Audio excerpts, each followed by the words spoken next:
پێغەمبەری خوا نوێژی لەسەر دەکات، داوای لە خۆشبوونی بۆ ئەکات. عومەر ئەفەرمی یا ڕەسوول ئەڵڵا زینای کردو و نوێژی لەسەر دەکەیت؟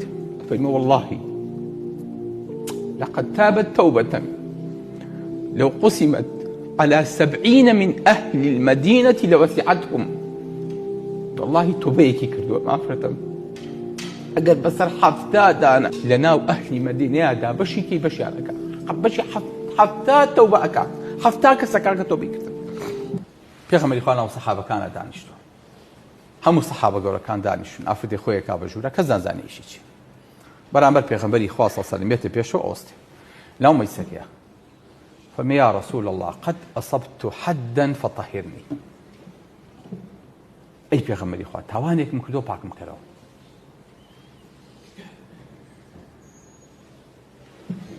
پێغەمبەری خوا ئاواسی دەکات، دەم و چاوی سوور هەڵەگەڕێ ڕۆکا بۆ لاوە.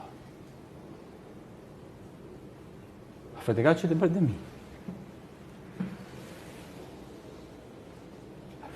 أفتقال يا رسول الله أتريد أن تردني كما رددت ماعزا؟ والله إني لحبلى من الزنا. فميت هي حلوة بريم كيد وكو شون ماعزة بري كردو تهيجني أو لو أنا ماشي يكتان كرد بيه، لو أنا واتان كرد بيه، لو أنا واتان كرد بيه أتريدني بري كيد.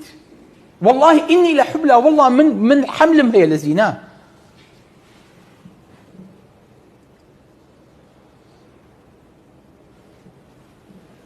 پێغەمبەری خوا صلی الله علیه و سلم فەرمی بیگرن،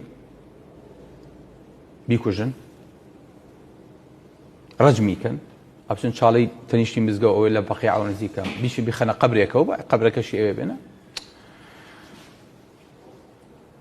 فەرمی ئیرجعی وەستەغفیری ڕەبەکی، فەرمی بڕۆرەوە ماڵەوە و داوای لێخۆشبوون لە خوا بکە وەتوب ئیلەیه وەتوب ئیلەیه، داوای لێخۆشبوون لە خوا بکە بڕۆ ماڵەکەی خۆ. تی پێغەمبەری خوا من سکم هەیە، سک تی دەبڕۆ تاسکەکە و دانیت. سەحابەمی دانیشتووە کەس هەیە ئەوە حای خۆی بەرێ؟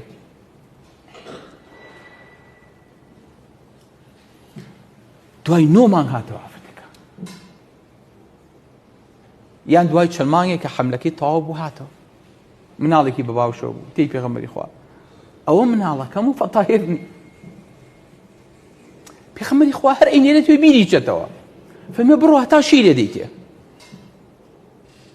سبحان الله، سەیری عەزەمەتەکە، سەیری ئەم ئافرەتەشکە یەک هەڵەی کردووە، غەڵەتێک زۆری بۆ هێناوە و تێکەوتووە و ئیستاکەنیە پا بێتەوە. دوای 9 مانگەمی بیر ناچێتەوە؟ نەخێ بیر ناچێتەوە. مناڵەکە هێناوی پێغەمبەری خوا فەرموو مناڵەکە مناڵ تاوانی نییە، مناڵەکە بکوژێتەوە ئەوان نە، حەملەکە بە دایکەکە و نە، لەبەر خاتی مناڵەکە بە دایکەکە بمێنێ. سبحان الله. بۆیە ناو توبەکانە، ناو دکتۆرەکانە، ناو خستەخانەکانە ئەمە ڕووەدا مناڵە کوژرێ بۆ ئەوی تر بژی، نەخێر بێ مناڵ بژی، ئەبێ بێ تاوانەکە بژی. ئافرەتەکە مناڵێکی باوشەوەی پێغەمبەری خوا مناڵەکەم بوو. پێغەمبەری خوا فەرمێ بڕۆ شیری بەرێ، بڕۆ بە خێویکە. سبحان الله. خۆ ئێستا ئافرەتی تر توانێت بە خێویکە 2 دانە ساڵ ئەچێ بە خێوێکە. پێغەمبەری خوا نە حرەسی بە دیارەوە داناوە، نە ئەینێرێ بە شوێنیا، لە مەحکەوە ئەمر قەبزی بۆ دەرەکە، نە فایلی بۆ کردێتەوە، نە کەسی بە ڕقاب بەسەر داناوە، نە حرەسی لێ، هیچ. ئافرەتێک نە بڕۆ کە مناڵەکە و خوایەتی نێتەوە. ئافرەتەکە دوای 2 ساڵێتەوە. پێغەمبەری خوا لەوێ بیری چوو بێتەوە، بەزەن بیری نەچێتەوە.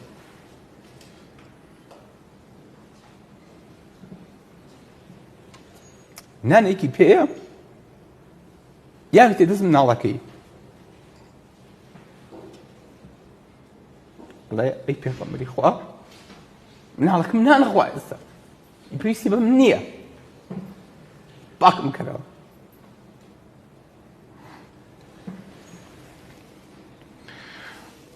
ئەوەی کە زۆر کاریگەرە لێرانەیە، ئافرەت خۆی تووشی سەرەتانە بێ، تووشی مردنە بێ، بەسەرە تو خوایەکە بەخوا خەمی خۆم نییە، خەمی مناڵەکەمە.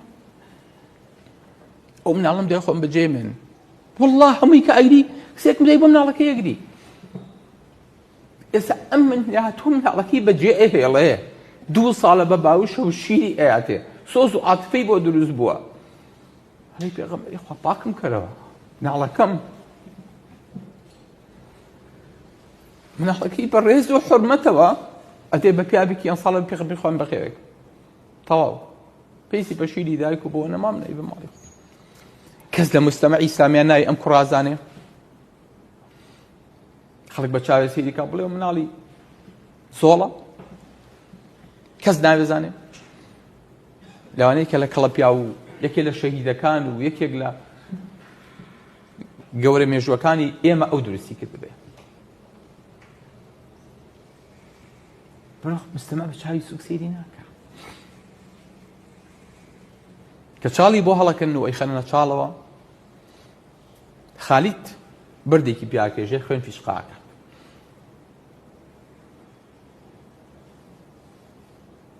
طبعا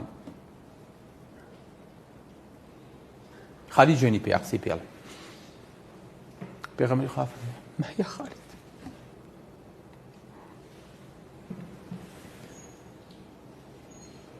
پێغەمبەری خوا نوێژی لەسەر بکات داوای لە خۆشبوونی بۆ ئەکە عومەر ئەفەرمووی یا ڕەسوول ئەڵڵا زینای کردو و نوێژی لەسەر ئەکەیت ئەفەرمووی واللهی لقد تابت توبة لو قسمت على 70 من أهل المدينة لوسعتهم والله توبەیەکی کردووە مافرەتەم ئەگەر بەسەر 70 دانە لە ناو ئەهلی مەدینەیەدا بەشێکی بەشیان ئەکات بەشی 70 تەوبە ئەکات 70 کەس ئەکات کە تۆبەی کردن ئێمە ئەمڕۆژ ئەم مێژووەمان هەیە ئافرەتێکمان کە شتێکی لێ قەوماوە ئیساکەنە هەموومان لێرە بووی نیگەرانی وەکو ئێستا کە نەمرد بێ ئەم مێژووە سپیە جوانەمان هەیە ئەم خەڵکە پاکەمان هەیە بە درێژایی تەریخ ئەمە مێژووی پێغەمبەران بووە هیچ پێغەمبەرێک کە لە ئاسمانەوە هاتبێ ئەمەی قبوڵ نەکردووە بەڵام ئێمەیە کە موسڵمانین ئەبێ ئیمانمان بەم حوکمانە هەبێ تا سەر ئێسقان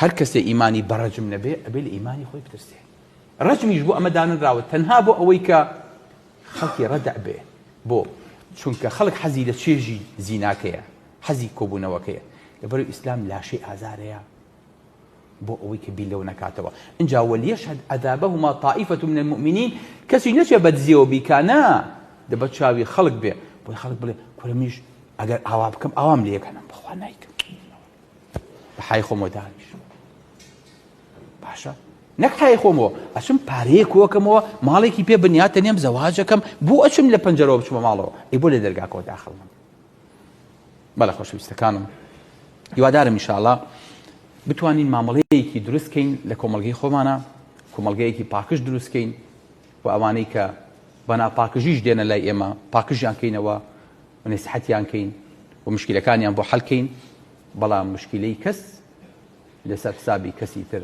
حەل نابێ ولا تزر وازرة وزر أخرى ئەبێت ئەم دوو کەسە مامەڵەی خراپەکاریان لەگەڵا بکرێ و ئەوەی کە لە بینیانە ئەکەوێتەوە لە مناڵ مامەڵەی ئینسانێکی بێتاوان و بەری و ئەم دوو کەسەش هەردووکیان قابلی تۆبە و گەڕانەوەم بۆ لای خوای گەورە لەبەرەوە با محەممەدی بین لە هەڵسوکۆتمان لەگەڵ ئەم خەڵکانەیە بتوانین ئاراستەیان کەین و تۆبەیان پێ بکەین و پێشەوەی تووشی عەزاب و ناڕەحەتەکانی قیامەت بن ئێمە لە دنیاە پاکیان کەینەوە